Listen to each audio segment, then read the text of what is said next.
Breaking news, the presidential election is still on. The American misinformation is the best in the world. Keep it down. I'm trying to be super loud over here. It's a dramatic way to kick off an event. Oh, baby! Ooh, all right, playa. They are the oldest people ever to run for president, breaking by only 4 years the record that they set the last time they ran. Trump aside, I have a question for the actual religious conservatives. Trans Visibility Day had no effect on your Easter. Why are you so upset about this? Nobody was at church like, we were gonna celebrate the resurrection, but instead, everyone line up for your gender reassignment surgery. $500,000 for access to a president. I mean, that's not how democracy should work. Save that money for a Supreme Court justice. New Yorkers can make a weapon out of anything. A bottle, a vape, a day-old bagel. It's prison rules down there, okay? Anything can be a shiv if you stab hard enough. I'm not a machine gun expert, but if a gun makes you go, that's a machine gun. I hate self-checkout lanes. What's next? They're gonna ask us to slice our own deli meat, butcher our own cows, grow our own Diet Coke? What? Tonight you're getting 2 hoes for the price of 1. Wait, are they cutting our paychecks in half? No, they're just not paying you. What's going on in Buckingham Palace? They're eating beans on toast for breakfast. They're driving on the wrong side of the road. There's flying nannies everywhere. It's a mess. Banning social media won't make the bully energy go away. It'll just redirect it to the rest of us, specifically me. I used to live across from middle school. I basically couldn't go outside after 3. I'm half Japanese and Jewish and gay, and I look kind of white, so I've never been excluded from a party in my life. And I never will, because that would be a hate crime. If we need to ask AI to decide between pronouns and a nuclear holocaust, then bring on the nuclear holocaust! Is this the city of the future? Let's find out. Am I moving? I can't feel my legs. I'm not moving. Tell me about your outfit. What's going on here? This is Jordan's unique placement of his mouth area. Please welcome the one and only Aquafina. Jason Inval. Lena Khan. Killer Mike. Allison Brie. Vampire Weekend. Ford Jefferson. Gary Clark Jr. Huey Lewis and the fake news finally together. It's democracy. Anything can happen.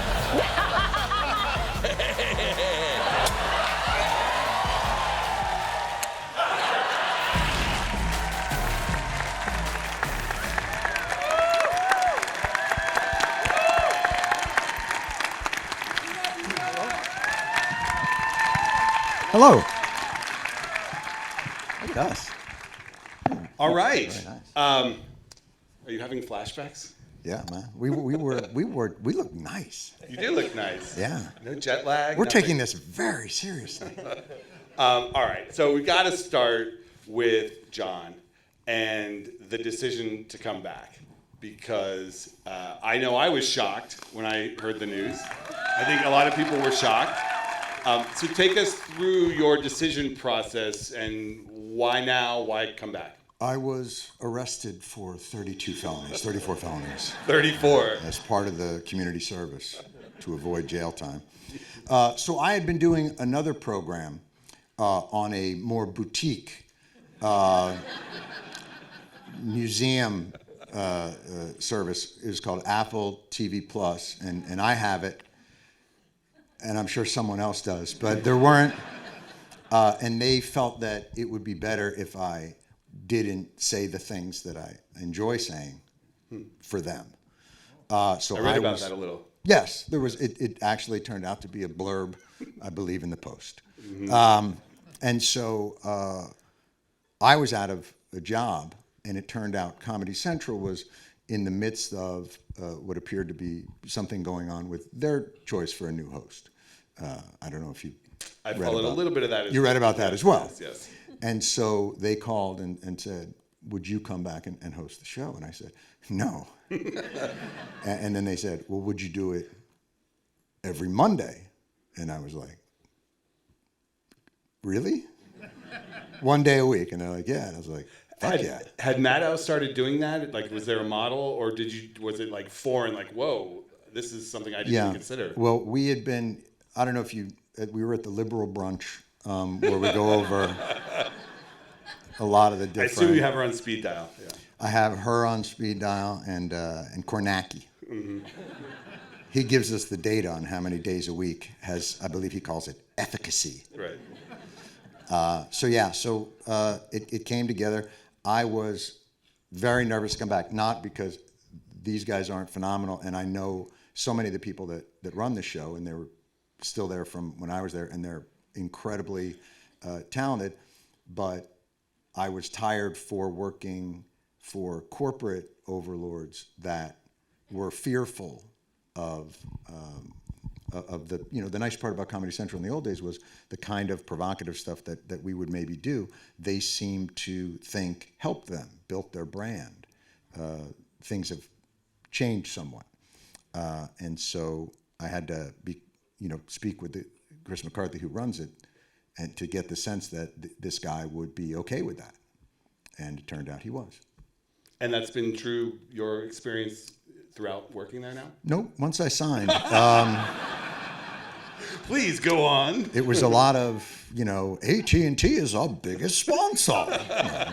No, it's been phenomenal. And the nice part is, like, these guys are all, such pros and have been doing it now for so long and transitioning themselves into the host chair that, that's a really fun part of the dynamic as well for us. So it's been phenomenal. And the support there.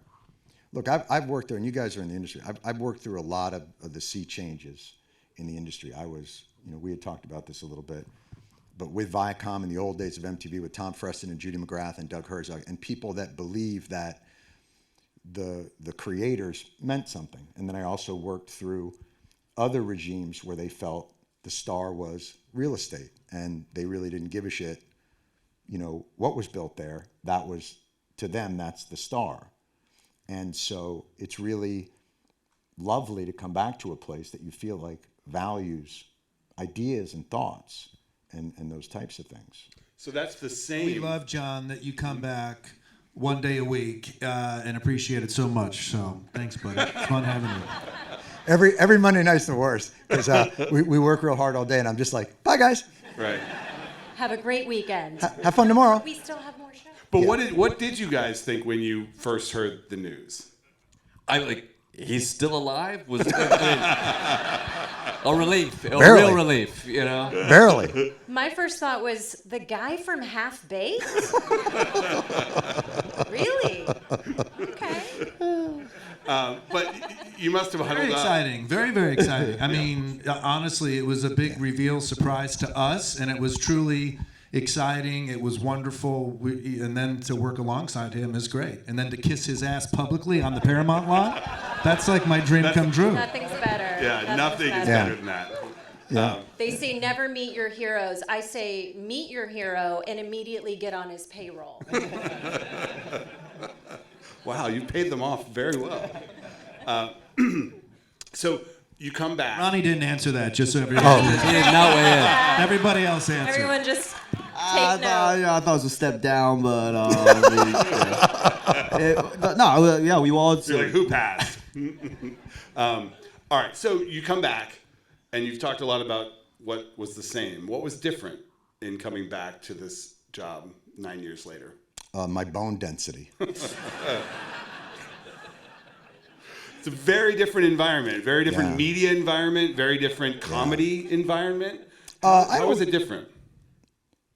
I don't think it is particularly different. Okay.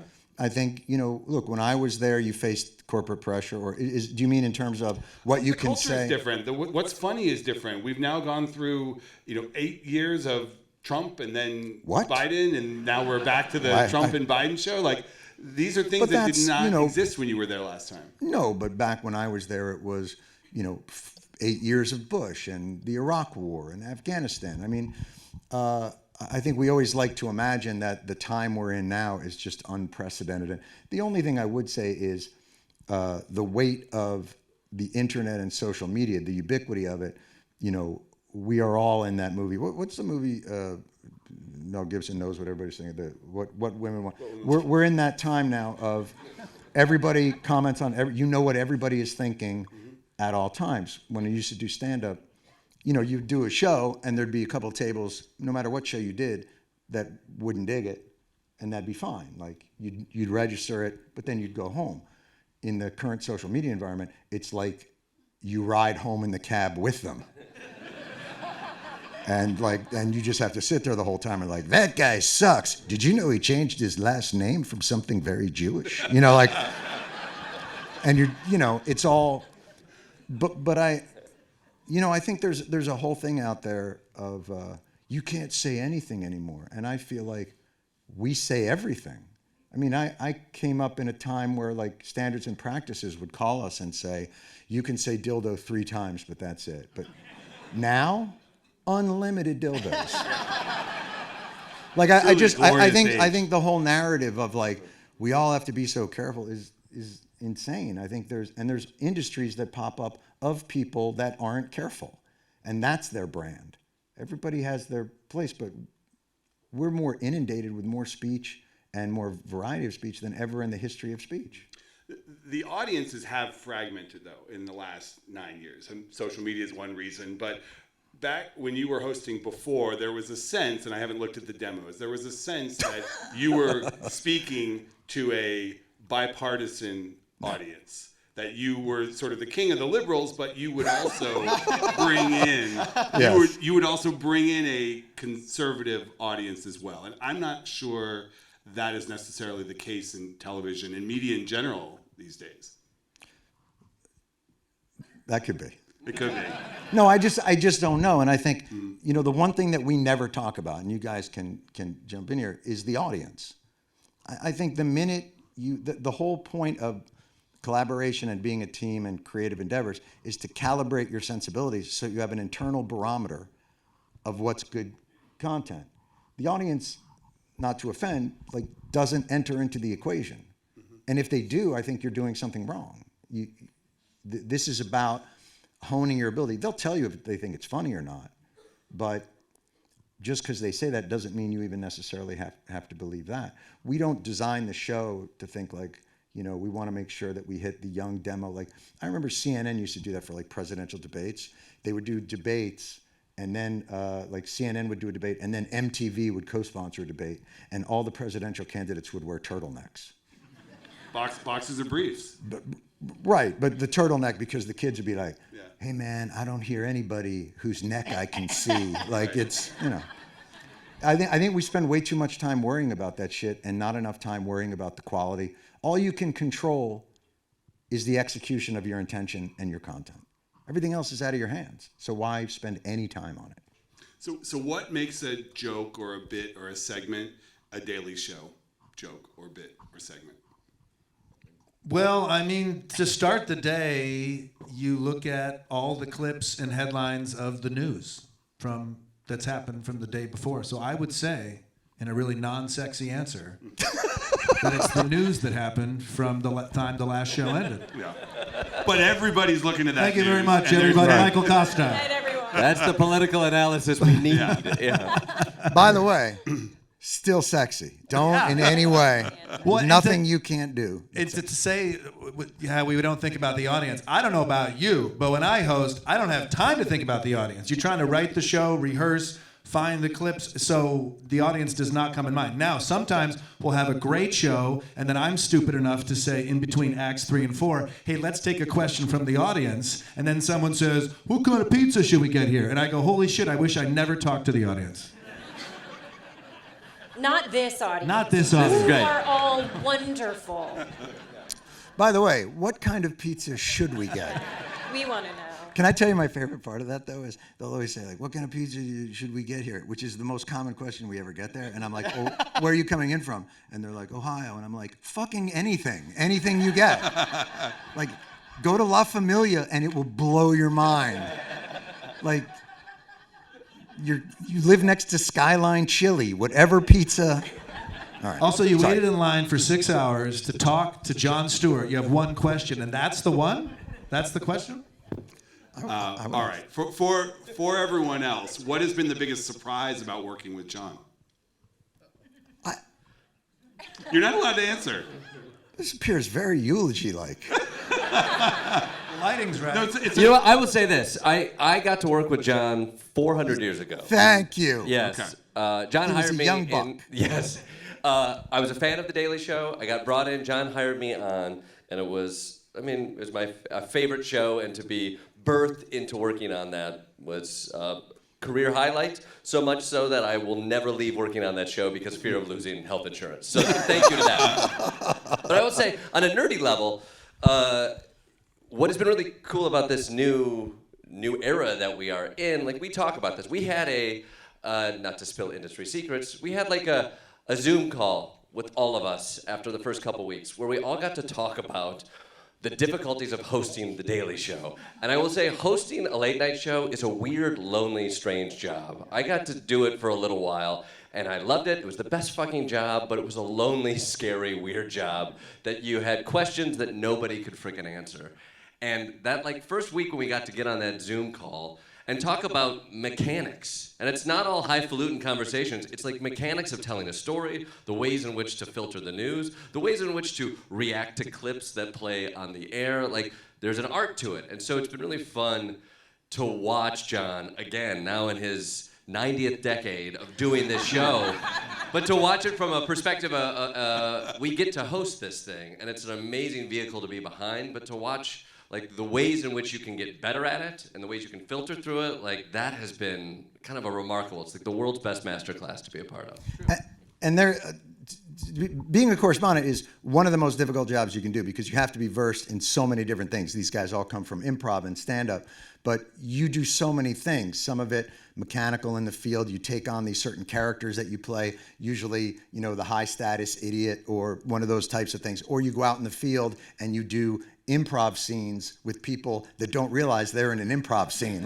It's a really difficult... They're armed people who don't realize. Armed people. I'm going to ask about that, actually, because I'm very curious. How have you not gotten your ass kicked way more than you have? He's 8'1". It's a somewhat serious question there. How have I not gotten my ass kicked? Well, I have a couple things. One, I'm a white guy at a Trump rally. It helps. Sure. I'm a tall white guy and also 4 security guards. Okay. Which is wild. I will say, when we started doing this and going out into the field, you didn't need a security guard because you were an improv teacher a week and a half ago. So the idea that somebody wanted to kill you or murder you seemed asinine. Yeah. And yet here we are, walking into spaces to talk about politics with 4 armed guards. But that's what comedy wants in 2024. Yeah. Be honest, we do kick his ass inside the office. It is very true. It is quite violent inside.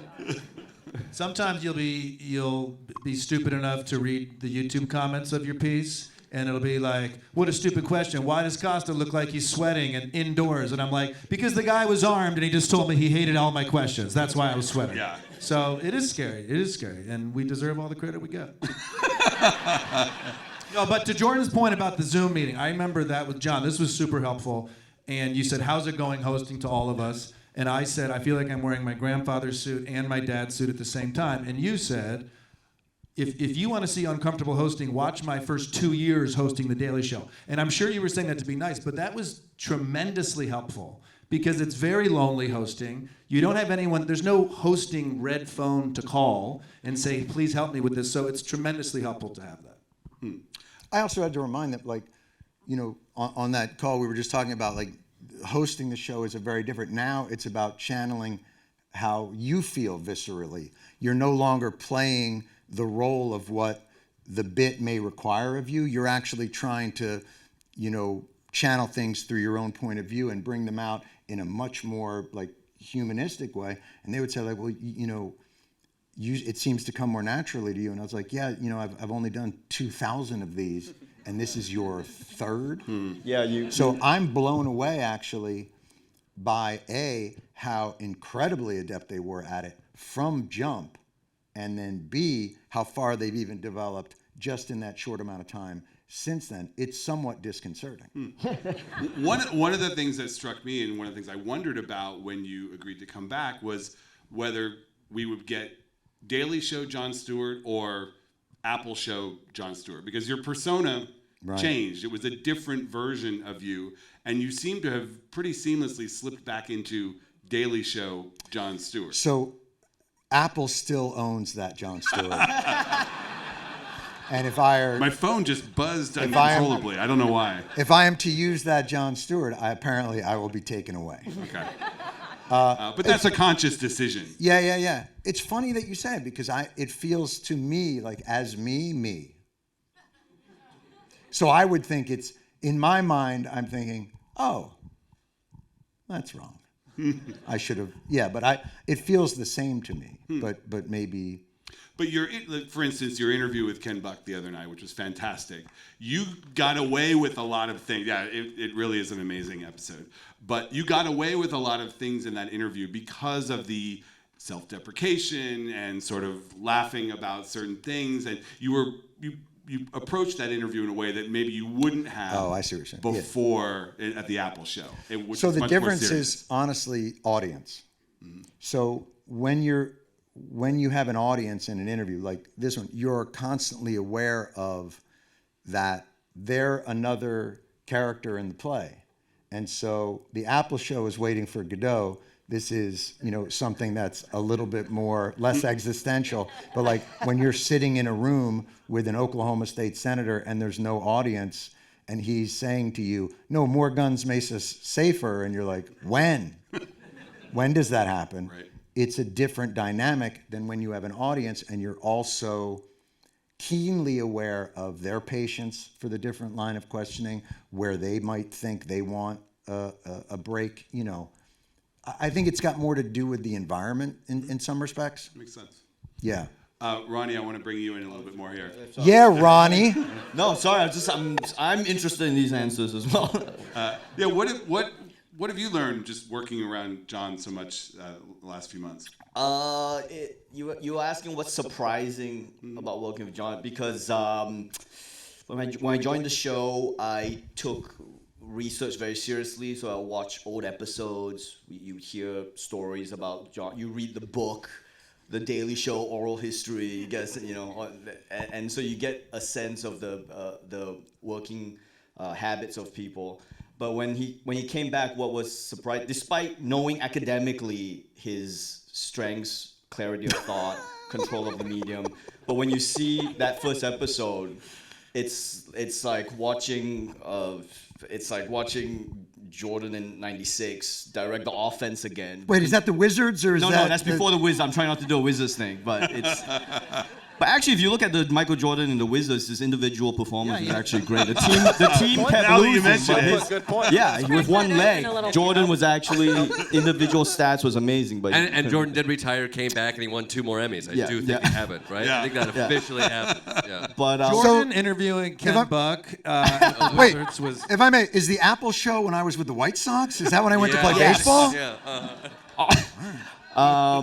So just watching the control of, because it's so weird he's sitting right there and you're working with him and you don't want to be too kind of like in awe because you have a job to do, but you're watching someone who invented modern American satire. He invented that format. All right, now you're fucking with us. Yeah. You know all these people doing the video screen above the shoulder? Yeah, he invented that. So he's the guy who, and so he knows exactly how to calibrate every part of the show to what he wants to say, and so that's a level of control of hosting a daily show that I could only aspire to in my dreams, to be able to see all the angles that clearly and execute. So that's Ronny Chieng is so nice, and this is the whole time that you know him, that you're never sure when he's fucking with you. Like, that's how nice. Right, how many times have we been talking to Ronny, and then I'll walk away like, is he fucking with me? He's so nice. He's right about one thing. You were among the first. Oh, I think he was right about more than one thing. All of it. Your version of the Daily Show was among the first to include the media itself in the joke, in the criticism, and you were great at it. And I'm curious how the media ecosystem has changed since you've been back to like it used to be Tucker Carlson was your adversary. Mm-hmm. Now there's 100 Tucker Carlsons. There's also still Tucker, but there's 100 of them, and the entire ecosystem has changed. How do you approach that? I think they really took the note.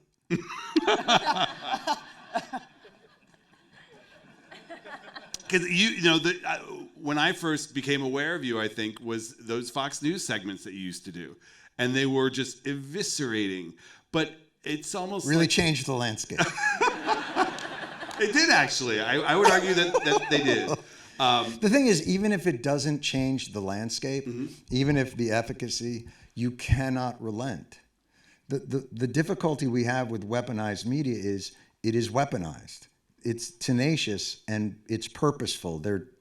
Media has been weaponized for a reason. That's not just something that's a phenomenon of now. That's, Randolph Hearst and yellow journalism, and that's been with us forever. What is generally not as tenacious is hopefully the corrective course or the coming back the other way. And you can't ever give up the post. There always has to be something as unrelenting and as tenacious. Like, all of this happens in a room. None of this is by accident. Fox News exists because Roger Ailes in 1973 or 4 said, we will never let something like this happen to a Republican politician again about Nixon, meaning we will never allow the truth to sail by unopposed. And we will, this has been the purpose of that experiment over 50 or 60 years, has been the institutions that support the general foundation of American life and freedom and progress don't suit our agenda. So we will build a parallel universe of think tanks and universities and institutions and media. And we will shift, when time is ready, we will throw the switch and shift society onto that field. And you can only take away its power by demystifying it. It's like, and I don't mean this as a direct one-to-one. In the 1920s, Ku Klux Klan was ascendant. And they were a powerful force in segregation and violence and intimidation and all those different things. And they ended not because people learned that racism was bad or that their views should change. Their ridiculousness was exposed. Their traditions and their secret handshakes and their stupid symbols, and they ended up looking like buffoons. And it took the steam out of that movement. And that has to be done. Even if it doesn't feel like it's working, you cannot stop. Even if that... You cannot. Good night. To the ramparts! Even the if Abbott that... machine! Yeah.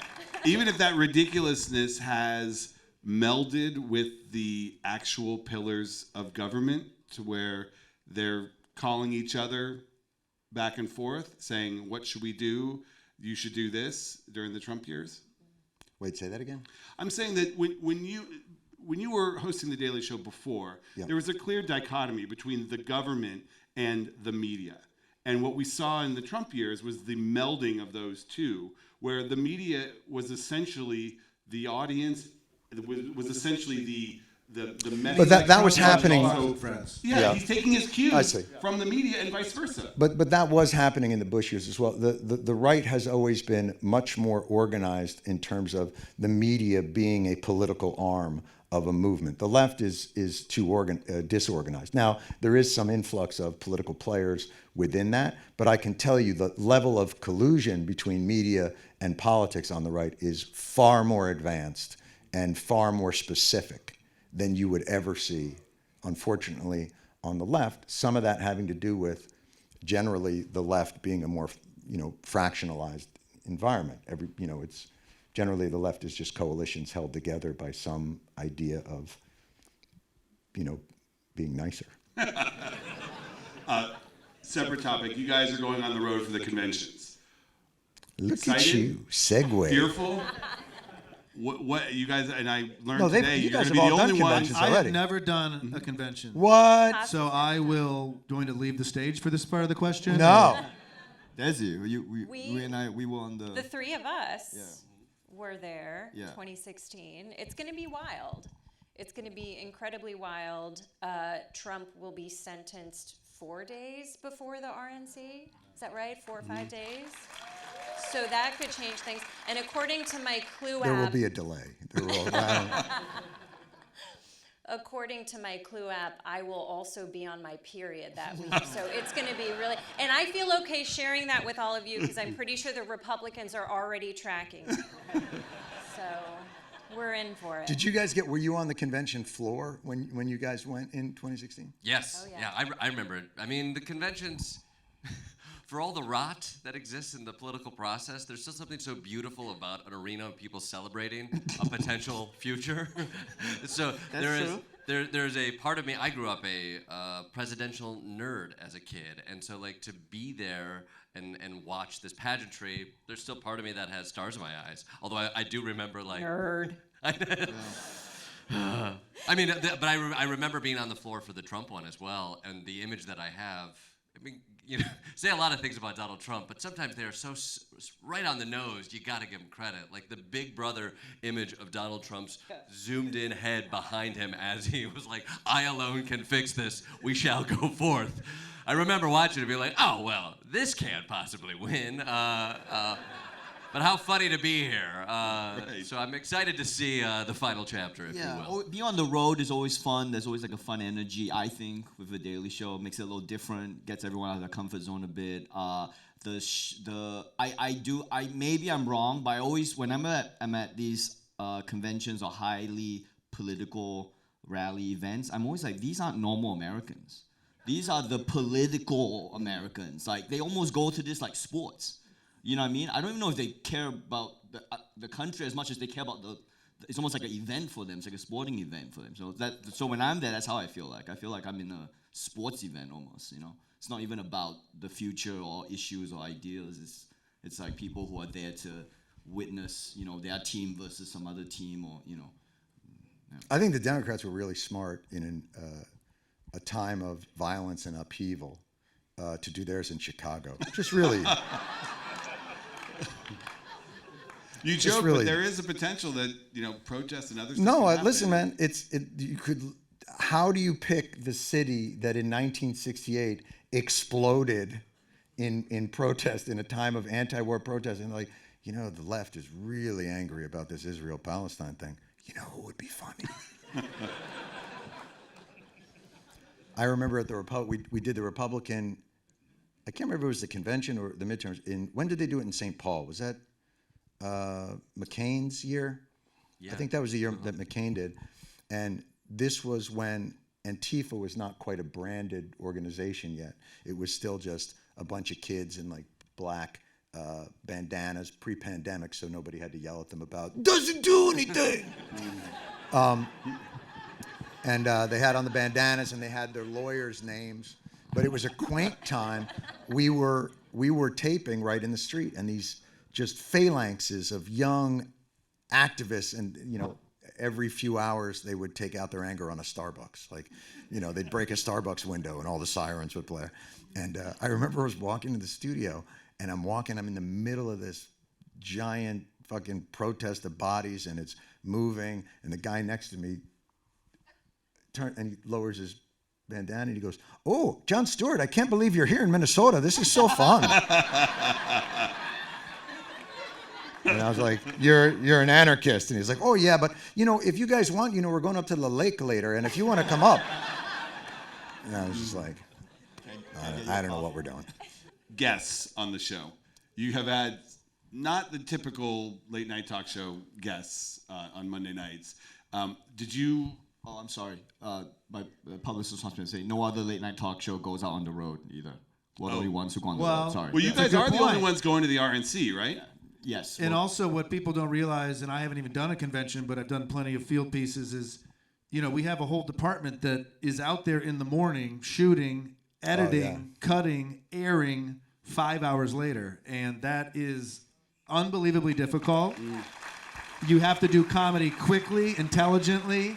We get it right a lot of the times. You don't always get it right, but that is what is so appealing to me about The Daily Show. It's like, go now and make it happen, and it's going to air tonight. And what an opportunity for comedians to work on a show like that. That's pretty sweet. I will say this. You asked what has changed a little bit since I went. The level of expertise that these guys and the technical staff and the editors and the producers and the researchers and the writers display on a daily basis, an hourly basis, blows me away. Like I have been there from the primitive evolution of when we used to still edit in the online room, where like you could do 4 rolls, and if you screwed up a roll, you had to go back and start again. Pre-Avid only had the AP news feed, so you weren't able to dictate what material you did. You were just what was on the AP news feed. Oh, there's a story on healthcare and the celebration of the Black Nazarene in the Philippines. That's today's show. Like, technology changed the way we were able to do it, but it was still technology at that point. Now it's native. And how they're able to synthesize, because this isn't reporting the news. They're synthesizing a point of view, right? They're creating an essayistic form, multimedia, in that same time frame. And they're doing it with such alacrity and like precision. That was the thing when I went back in. I was just like, it reminds me of, I played soccer in college in like 1982. And now I watch Americans play it now and I'm like, oh. Like back when I was doing it, we were still using our hands. Like it was like, my mind is blown on a daily basis. And Jen Flans, who is our executive producer and has been with the show. So Jen Flans, for those of you who don't know, predated me. When I walked in the door, she was already there. She was, I think, a PA at that point. She's now the executive producer. She is, she's Mr. Crab. Like, she's the keeper of the recipe of the crusty What are these crab. references? These are old references. Mr. Crab? Is that SpongeBob? Well, my kids like women SpongeBob. want? What are we doing here? Sorry. What is a day? What is a day at the Daily Show like? Like, give us your. I think it's only a day. I don't want to know every detail, but give us the sort of cadence. I'm going to tell you my yesterday. I wasn't even at the show yesterday. Ronnie was hosting the show yesterday. Yesterday, I was sitting down with a man in his home who's successfully banned 900 books in Clay County, Florida, in the last 2 years. Oh, no, you're not supposed to clap. Don't you're not do supposed that. to clap. I spent. Wrong side. You said successful. I thought. I spent three and a half hours at his house, met his wife, pet his dogs, and spoke to him. That was my day yesterday. That's pretty good. Right. But when you're in the studio, when you're in the offices, what is a day like putting together that night show? So my day yesterday, and Ronnie, you hosted yesterday. Ronnie, you walk us through your hosting day. You wake up in a panic that you're hosting. Your teeth hurt because you've been grinding your teeth all night because you couldn't sleep, thinking about having to make TV. And then you run to the office. It's hot in New York now, so you're already sweating. By the time you get there, someone hands you a espresso, you down it, and then the clock's already 9:15, and you're already late. And then you have to... Wait, someone hands you an espresso? Yeah. Oh, I'm sorry. Yeah, that's... they told me I could do that because I was... They were like, you're the host now. You can have whatever you want. What do you want? I want to go home and lie down in a ball. You wait at 9:15. We have to preliminary scan the stories of the day. You pick some, and then we view it in the big team writing room. All the writers make jokes about horrible things in the writing room, most of which will never see a light of day. And then we pick from there. We pick what we think the show is going to be. And then, honestly, it's a blur. It's a blur, and then I wake up, and then I'm home, and the day was over.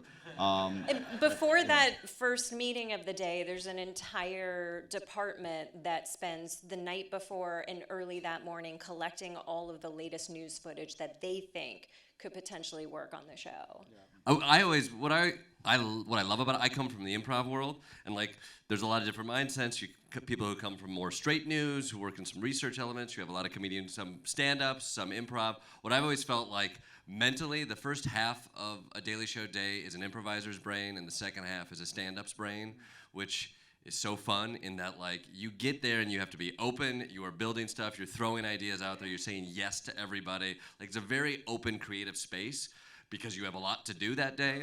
And then the day kind of switches and it's like, make this good now. And it's really fun to see people put on those different hats.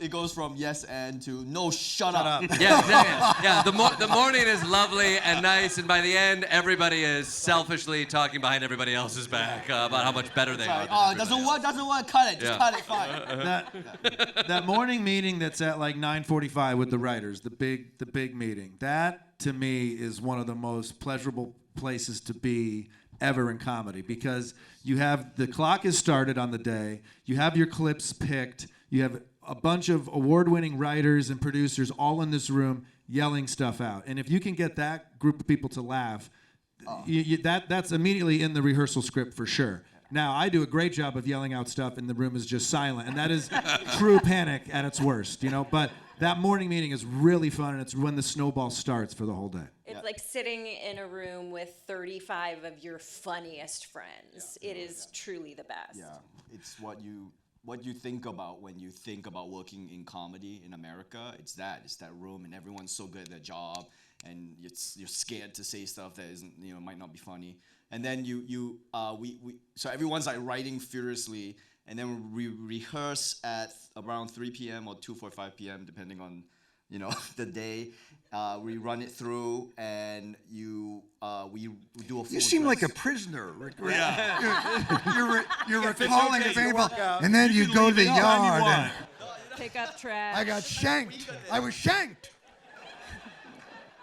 Take a shit in the middle of the room. No, it's different. It's different when you're there and you don't have the clout of Jon Stewart in the building. You're just Ronny Chieng in the desk. You're trying to put on this jacket that doesn't fit you, and you're just like, You did great. You did so good this week, Ronny. You did so good. You did so good. I can't believe you listened. So good. You're the best. You're the best. So good. I think the thing that people don't realize sometimes is they think like, oh, you guys do a late night comedy show, it must be so fun. Like, the biggest thing that is implemented at the show is infrastructure. It's the creative tent posts that you need to have in place, because this show happens every day, and it's synthesizing a tremendous amount of material from all different portions of this organism. And if you don't have your shit together, it spins out of control really quickly. And it's not enough to make a good show. You have to make that process repeatable. And it sounds counterintuitive, but the creative process relies on repetition. Hopefully not in a soul-crushing way, so that there's enough oxygen within that process to still bring in inspiration. But it's the little changes that you make in a production schedule that allow this show to do all those various things. Like, so when I first got there, the way that we did the show was every writer, it was probably 10 or 11 writers, and they would just write, we'd give them some topics, and they would write 10 pages of jokes. And then when they were done writing it, this is around 11 or 12, we'd sit in a room, and each writer would read those 10 pages. And it would take an hour and a half. And I was there for 6 weeks. And then I finally went in one day and went, I can read. And if we did it that way, we'd be done with this by 11:30. And then it's about making an iterative process. It's interesting how they talk about, it's stand-up and it's improv. I always look at it as a refinery, which is a really sort of strange industrial way of looking at making comedy. But the idea is you take your raw materials in the morning and you come in and you dump them all down, and the rest of the day is about refining that product into something sophisticated enough that it's worth the audience's time. What you want to make is something the thing about television is, there's that great episode of Seinfeld where they say, why am I watching this? And George says, because it's on television. And the Warren Littlefield character goes, not yet. And that's really the point. Like, we're given this ridiculous gift.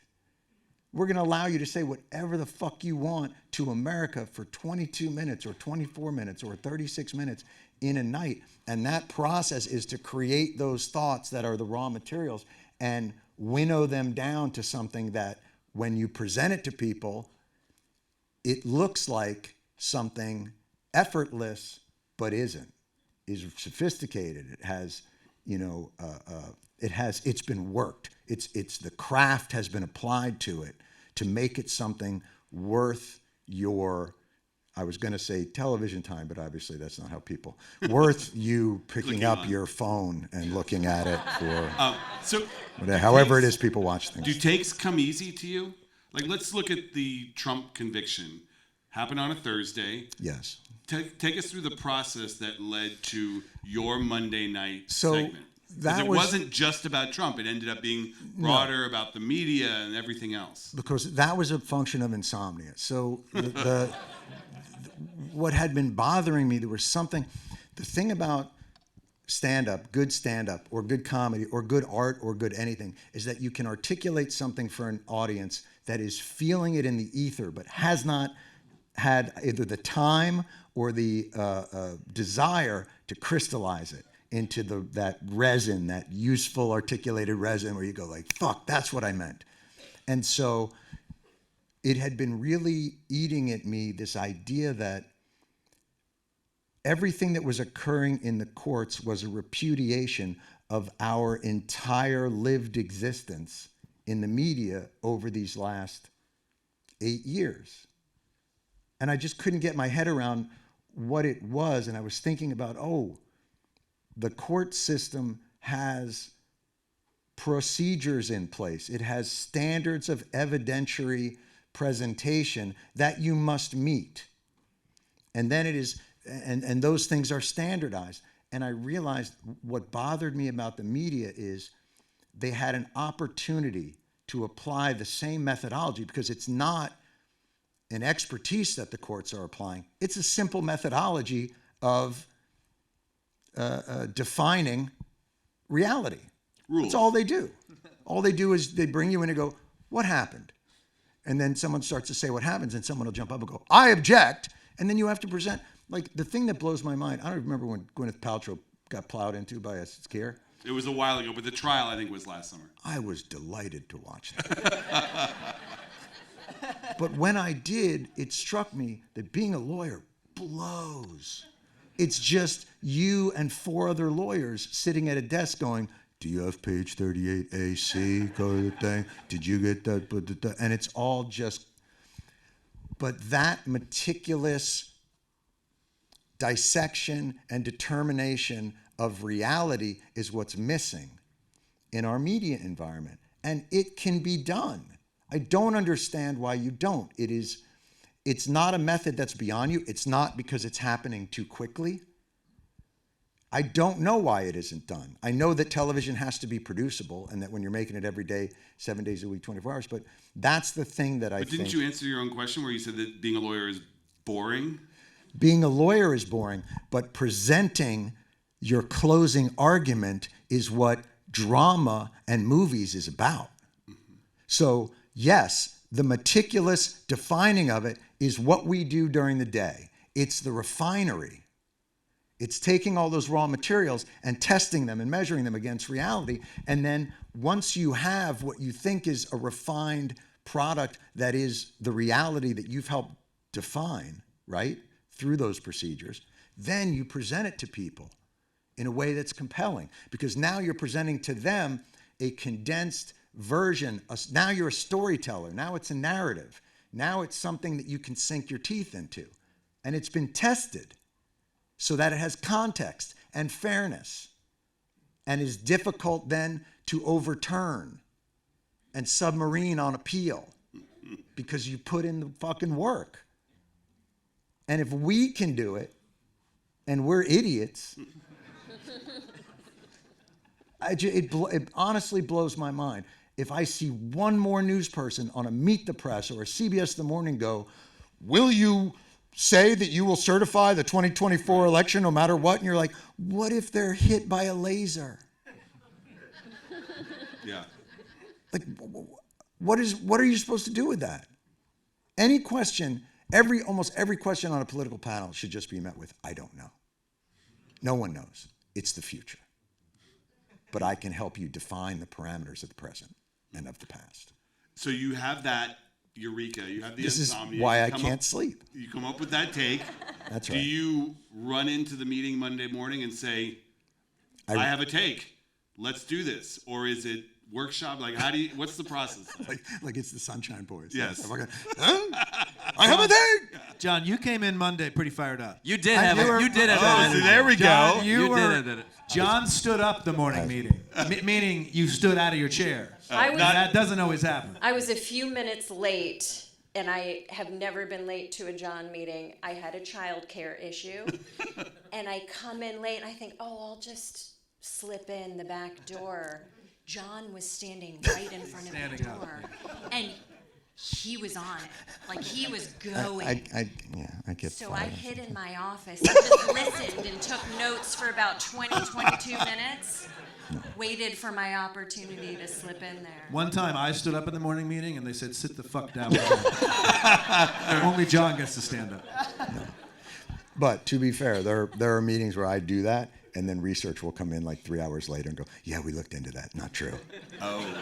So I do that too. Like, but when I get ahead of steam, it's hard. But what I usually will send out, I literally will just bother them on the weekend, and I'll just say, like, can you guys, because what'll happen is this guy Max, who's in charge of, and Max and Justin, who are in charge of sort of the video catalogs, will look to see if sometimes a hunch is wrong. And that's what I meant by we put it through a process. Like, that's the thing at the show. Like, the thing that people don't realize, and it's always an easy thing to go, you take things out of context too. No, actually we don't. We work really hard not to. That's not to say we don't miss. But there is an appeals process in place at our show that could be put in place in any news organization. And we don't look at the minute to minutes to see what rates and what doesn't. We just put our heads down and do our work. And that can't be that a comedy show has that as its goal and a news show has its minute to minutes to look at. Like, that's just an upside down world.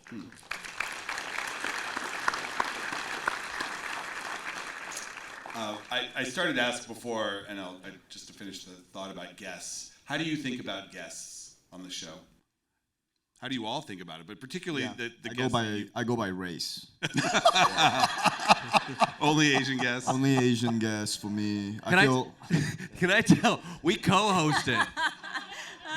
John is spot on. Ronny is like the nicest guy, but you never know if he's joking. And nobody knows. Ronnie's that nice. We co-hosted. Oh, he's mildly nice. We co-hosted, and we were on like a Slack channel about who guests were. And Ronny said, like, I only want, because it's Jordan and Ronny hosting, I only want half Asian, half white guests. And that's what we got because nobody challenged that as a joke that Ronny made. Literally, I was like, I don't know. He said it, and he seemed really adamant. I was like, I think that was a bit he was doing. It's like, anyway, welcome, Representative Andy Kim.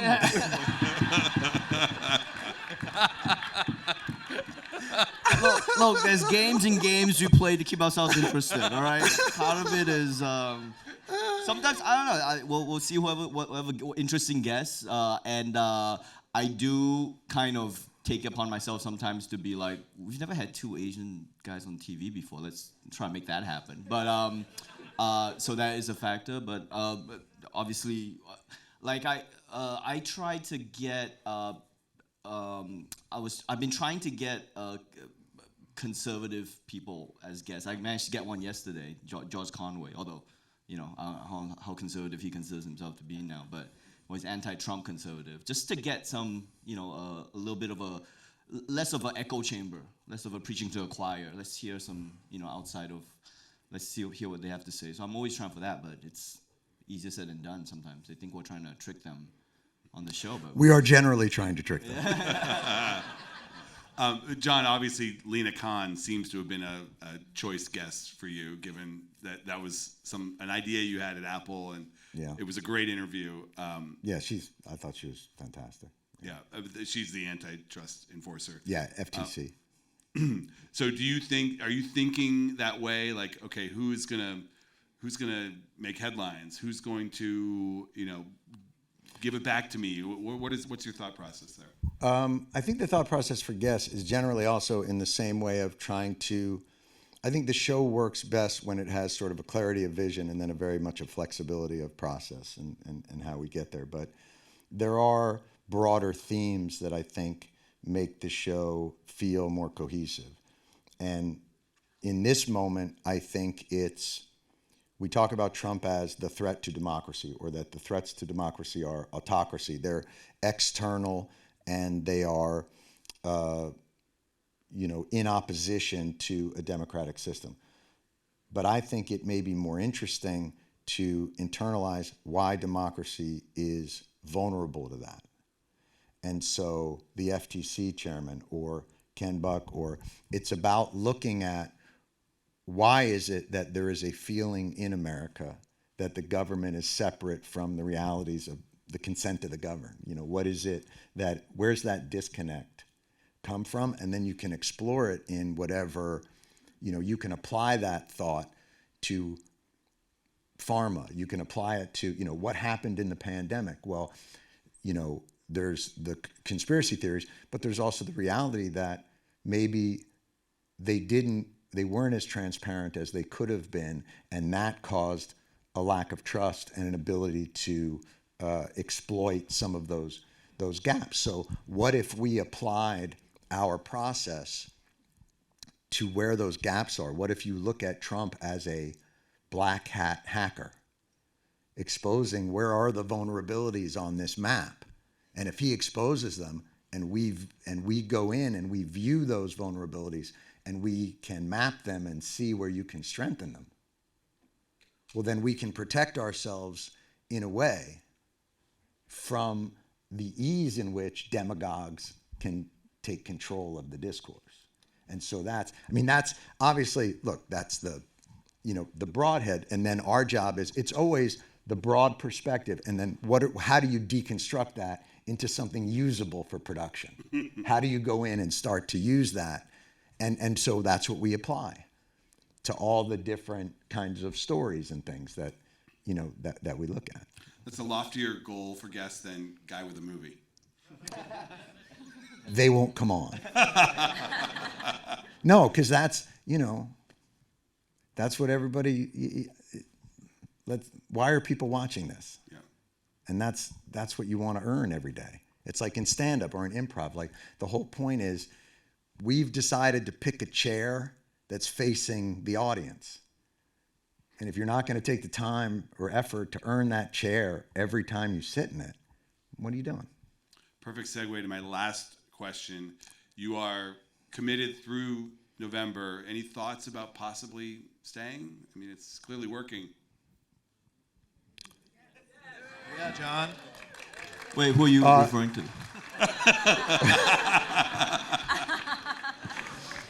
Yeah, listen, man, this is ball, and it's been, fantastic. And the one thing I will say is, I walked away 9 years ago because I was burnt, and I don't feel that right now. I feel reinvigorated. I'm with people that are unbelievably talented, unbelievably dedicated, unbelievably mostly. And what they talked about, that meeting in the morning, when people say like, oh, did you miss having a platform? Did you miss the thing? I didn't miss any of that, but I did miss that. I missed that when you walk into a room with just smart, funny people and go at that creative process. Like, there's nothing like it. Nothing. All right. Thank you very much to The Daily Show. Thanks. What do we do now? Do we hug? And thank you, Matt. Matt, thanks for moderating.